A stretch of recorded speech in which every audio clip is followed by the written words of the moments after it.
kita nggak tahu apa yang memberikan amplop itu yang dicoblos, atau mungkin ada yang lebih besar lagi, karena ada fenomena menarik dalam satu keluarga bisa menerima sampai 4, 5, 6 amplop tergantung anggota keluarganya. Assalamualaikum warahmatullahi wabarakatuh. Apa kabar teman-teman semuanya? Semoga dalam keadaan sehat dan baik-baik saja tanpa halangan suatu apa. Karena apa? Karena 2 minggu lagi kita akan menuju ke TPS untuk mencoblos memilih calon anggota legislatif, calon anggota DPR, DPD, dan yang paling keren, kita akan memilih calon presiden dan wakil presiden yang akan memimpin Indonesia 5 tahun ke depan. Oke? Tapi di sini saya bukan seorang tim sukses, bukan seorang petugas partai apa maning ya.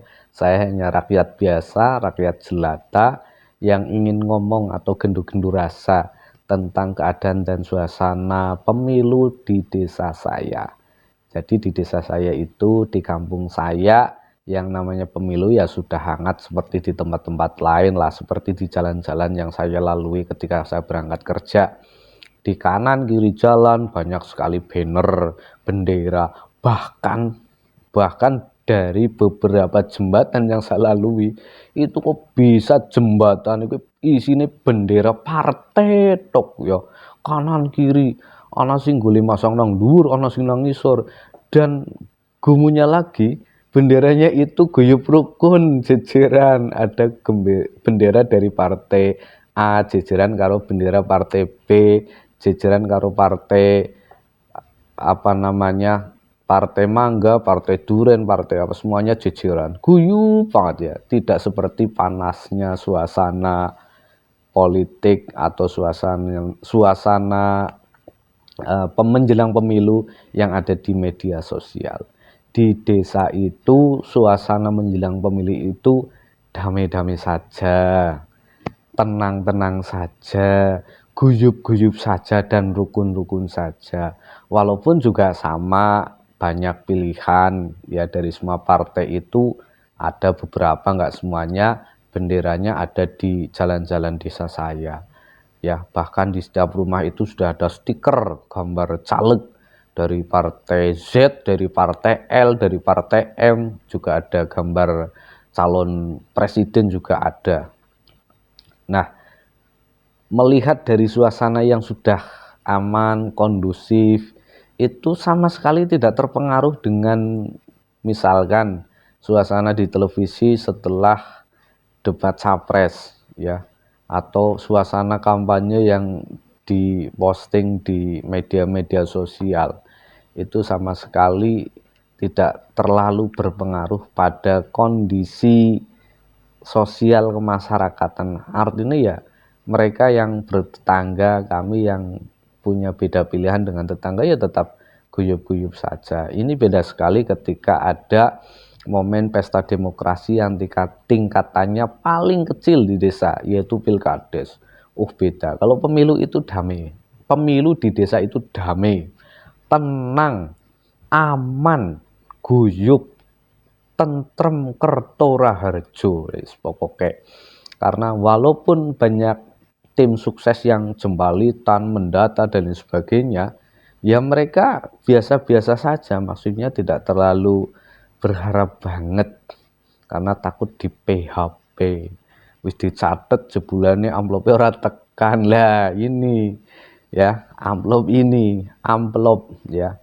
Jadi kertas yang dilipat putih, tapi isinya itu yang menentukan pilihan katanya. Tapi pada akhirnya ketika coblosan, apa yang mereka coblos juga kita nggak tahu apa yang memberikan amplop itu yang dicoblos, atau mungkin ada yang lebih besar lagi, karena ada fenomena menarik dalam satu keluarga bisa menerima sampai 4, 5, 6 amplop tergantung anggota keluarganya ya, begitu. Jadi saya sampaikan kepada para politikus-politikus yang ada di sana, dengan para pegiat-pegiat media sosial yang berbicara politik ya, tolong suasana yang sudah damai di desa ini jangan semakin dikeruhkan dengan pemanasan global, pemanasan menjelang pemilu yang membuat kedamaian ini menjadi agak tergoyahkan. Tapi insya Allah wong desa ora goyah, aman, tentrem. Beda pilihan pemilu jan wis biasa, bare pemilu lah biasa maning. Karena yang lebih dipikirkan oleh orang desa itu adalah sekarang itu harga kebutuhan pokok. Jadi beras yang tadinya terakhir istri saya itu nempur beli beras sekitar 1-2 minggu yang lalu, itu harganya masih 13.000. Begitu kemarin itu nempur langsung sehok, kaget. Harganya pira Bu? 16.000 dan naiknya 3.000. Jadi misalkan orang desa itu istilahnya diwuwur ya, atau dikasih amplop. Jadi money politik di desa itu istilahnya muwur gitu. Yang memberikan namanya muwur, amplopnya namanya wuwur. Ya. Jadi misalkan ada wuwur 50.000, ya jelas sama orang desa itu dikasih ya pasti diterima. Ya, jarang ada yang menolak. Jadi 50.000 itu bisa untuk beli beras sampai 3 kilogram. Kan bisa untuk makan 3 hari. Ya, itu sangat bermanfaat. Sehingga ada yang mengistilahkan di tempat saya itu pesta demokrasi pemilu ya pesta rakyat. Jurna para calon legislatif, para calon anggota DPR, partai-partai politik kon pada mubur. Yang penting kan ini gari nampani daripada pesta. Walaupun sebenarnya ini nggak betul, nggak bener ya. Tapi ini sudah menjadi rahasia umum di desa saya, di tempat saya. Mungkin di tempat-tempat lain saya yakin pasti ada. Kalau ada calon anggota dewan tidak memberikan wuwur ya, lah terus duit sing pada teka maring wong-wong desa, uang-uang yang pada datang itu, amplop-amplop itu dari mana? Kalau bukan dari mereka calon legislatif atau calon legag-legeg, itu dari mana? Ya jelas dari mereka-mereka bukan ya. Tapi cuman uniknya ketika setelah selesai pesta demokrasi, setelah proses pemilih itu mereka sudah kembali seperti semula, ya ndak ada masalah, ndak ada gesekan. Ini beda ketika terjadi pilkades. Yang namanya pilkades itu lebih panas dari pemilu kalau di desa. Beda pilihan dalam pilkades antar tetangga itu bisa nggak kenal. Beda pilihan dalam pertemanan itu bisa menjadi putus pertemanan. Itulah pilkades. Bahkan itu bisa berlarut-larut. Padahal ya sebetulnya kan sama saja. Cuman tingkatannya yang beda antara pemilu dengan pilkades. Tapi inilah di desa. Mereka yang ngotot perjuangkan untuk bisa menjadi pemimpin di desanya itu dibela mati-matian. Beda dengan pemilu. Ketika yang mereka perjuangkan, ketika mereka menjadi tim sukses, jadi bahasannya yang pemilu kan anu wonge kadang ya anu kenal ora iki, walaupun mereka memperkenalkan diri menggunakan gambar banner dan sebagainya, tapi wong anu aduh iki begitu.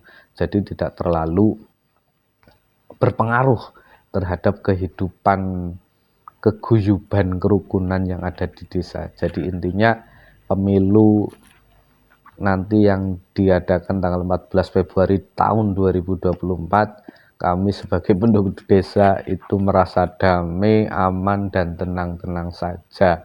Jadi tolong kepada para petugas partai dengan para elit-elit politik yang di sana, dengan para buser siapa ya Bu? Baser itu, pegiat-pegiat sosial, tolonglah jangan dikacaukan kedamaian dan ketenangan yang ada di desa ini dengan postingan-postingan yang hanya semakin memperpanas suasana. Karena pada akhirnya berpemilu ya sudah kan, mereka yang terpilih ya takdirnya wis dipilih, ndelalah dadi masa sing ora dadi ya memang takdirnya ora dadi kan, seperti itu. Yang penting proses itu sudah kita lalui. Kami sebagai penduduk, sebagai warga negara, sebagai masyarakat tugas kami memilih dan kami mencari meminta kedamaian. Sing menang ya aja umuk, sing kalah ya sing legowo, sing lega lah. Jadi rasa kayak anak wilkades gitu, bubarane ya gelem gontok-gontokan dan sebagainya. Oke, salam damai untuk pemilu Indonesia 14 Februari 2024. Salam dari desa, pemilu damai, aman, tentram, tanpa ada gesekan. Wassalamualaikum warahmatullahi wabarakatuh.